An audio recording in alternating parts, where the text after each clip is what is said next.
Well, this is my brother's car. It's a 2001 Ford Taurus. We've been having a lot of troubles with it lately. For the past few months we've had overheating problems, and originally it was the overflow that was cracked, so we put a different one on. And then it was fine. It'd start to overheat again.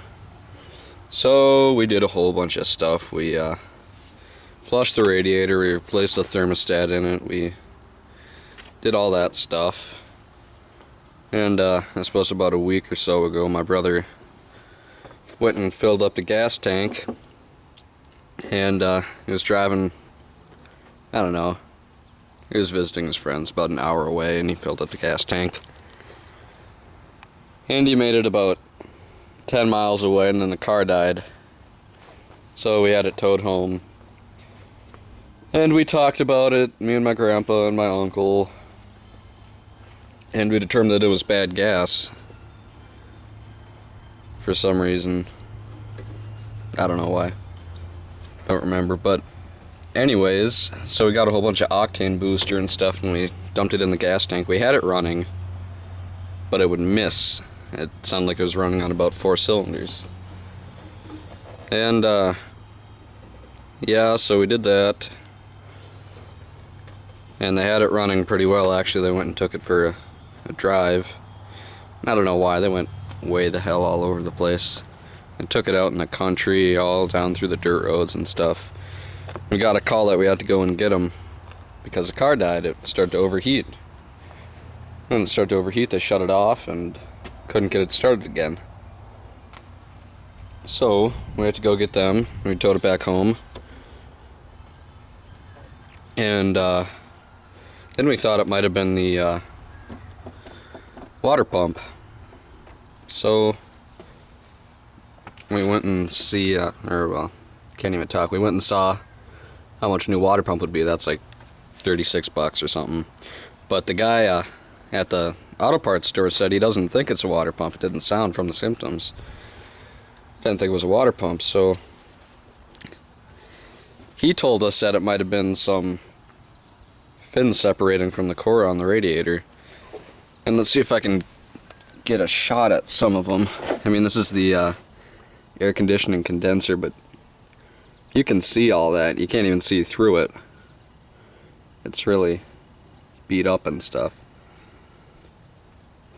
So we thought we'd try to get it started again. And we did for a little bit. Then we shut it back off, and we thought, no, maybe it's a head gasket. We thought that a long time ago, about a month ago, but we checked all the plugs and they seemed fine. So we pulled out all the plugs one at a time and checked to see what they looked like. And we found out that these 2 cylinders right here, the middle and right one in the front bank, the plugs were wet. And all the rest of them were fine. They were dry. They looked like they were burning right. And we put all the plugs back in except these 2, and we started it. And it did run on 4 cylinders. But at first I was in the back of the car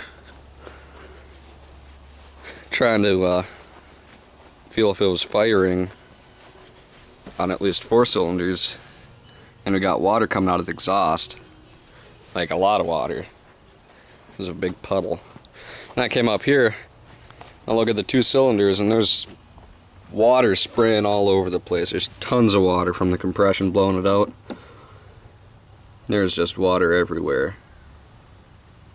And so we shut the car off, and we determined it was the head gasket, because, you know, if you've got the water pump pumping through the broken head gasket, it's going to go into the cylinder and cylinder head and stuff, if that makes any sense.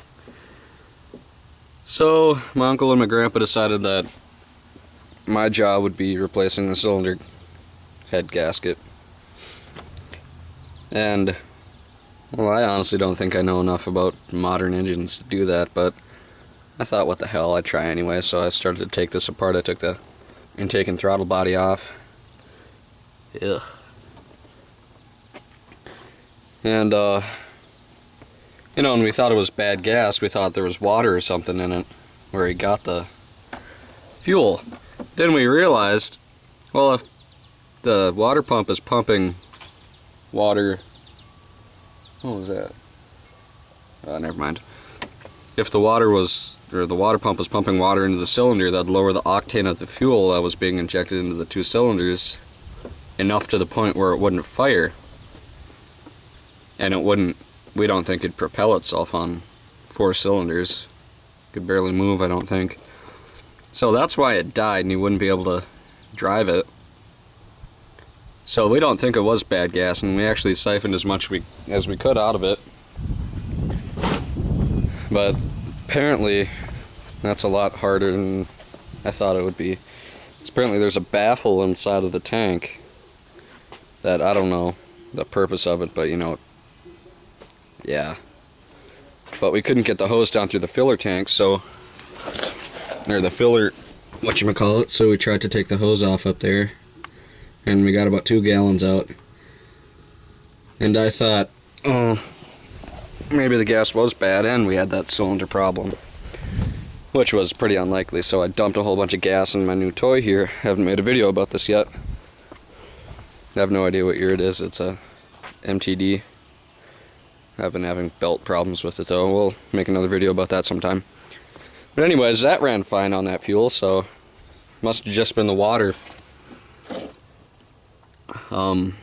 lowering the octane of that gas and making it so it wouldn't be able to fire.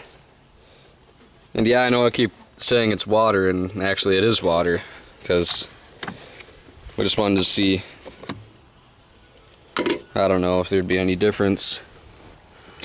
And apparently it's rusty water-ish. But yeah, and we pulled the dipstick out,